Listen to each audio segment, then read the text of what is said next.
Selamat berjumpa kembali. Pada kesempatan ini kita coba kembali membahas pergerakan harga emas yang kita akan perkirakan dalam beberapa hari ke depan maupun sampai minggu ke depan. Saat ini emas masih bergerak dalam range yang sempit karena pasar menghadapi beberapa peristiwa penting yang akan menjadi acuan dalam menjadi tuntunan pergerakan ke depannya. Pada saat ini emas bergerak masih sangat dipengaruhi oleh sentimen rencana pemotongan suku bunga oleh The Fed. Jadi fokus pasar adalah jadi atau tidaknya potong suku bunga ini yang sebelumnya diperkirakan akan berlangsung pada bulan Maret. Tetapi keluarnya data terakhir dan beberapa keterangan yang diungkap oleh anggota The Fed sendiri memberikan gambaran peluang bahwa kemungkinan bulan Maret ini pemotongan suku bunga mungkin masih belum dijalankan karena melihat pertimbangan itu tadi, data-data ekonomi yang masih cukup kuat dan data inflasi yang masih tinggi juga. Jadi kemungkinan bahwa pemotongan suku bunga pada bulan Maret kemungkinan agak tertunda. Ya, isu yang terakhir mungkin muncul baru paling cepat akan dimulai pada pertengahan tahun atau akhir dari semester pertama tahun ini. Itu yang mempengaruhi pergerakan. Jadi pada saat ini pergerakan emas masih menunggu kemungkinan kabar atau keputusan The Fed pada pertemuan akhir bulan ini. Karena apa?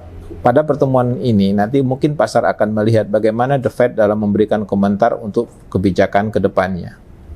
Kalau pada saat pertemuan kali ini The Fed masih tidak atau masih belum menganggap bahwa rencana pemotongan suku bunga itu menjadi agenda mereka dalam beberapa pertemuan ke depan, kemungkinan pasar akan melihat bahwa ini agak sedikit bernada hawkish ya. Jadi ini akan mempengaruhi kemungkinan akan menekan harga emas.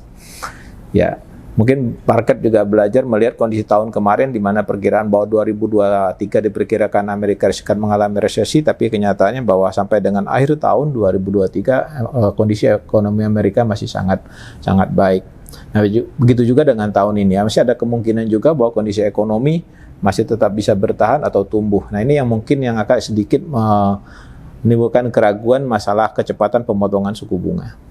Tetapi apabila The Fed dalam keputusan atau nanti pendapat mereka mengatakan bahwa kemungkinan bahwa mereka akan sudah mulai mempertimbangkan rencana atau mengatur jadwal pemotongan suku bunga yang tepat, nah ini pasar akan bereaksi positif terhadap emas ya, karena di sini akan memulai bahwa isu pemotongan suku bunga sudah menjadi agenda The Fed.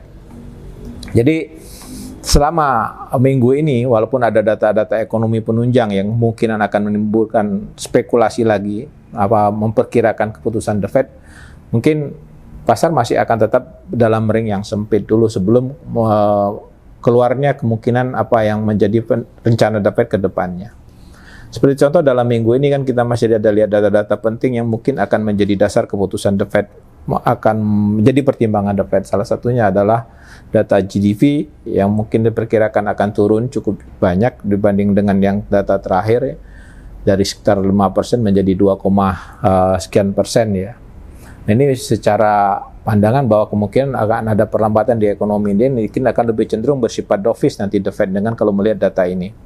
Kemudian juga dari PCE Index. PCE Index ini yang salah satu data inflasi yang selalu menjadi acuan The Fed juga masih diperkirakan akan tetap secara year on year walaupun secara month on month ada perkiraan akan ada mengalami peningkatan.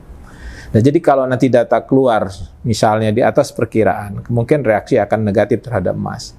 Karena muncul lagi kembali adalah optimisme bahwa The Fed kemungkinan akan menunda pemotongan suku bunganya. Tapi kalau bisa data yang keluar nanti lebih rendah dari perkiraan, itu akan menimbulkan optimisme di harga emas nanti. Karena mungkin isu pemotongan suku bunga akan tetap berjalan lebih cepat dari yang diperkirakan. Itu yang jadi fokus dalam minggu ini.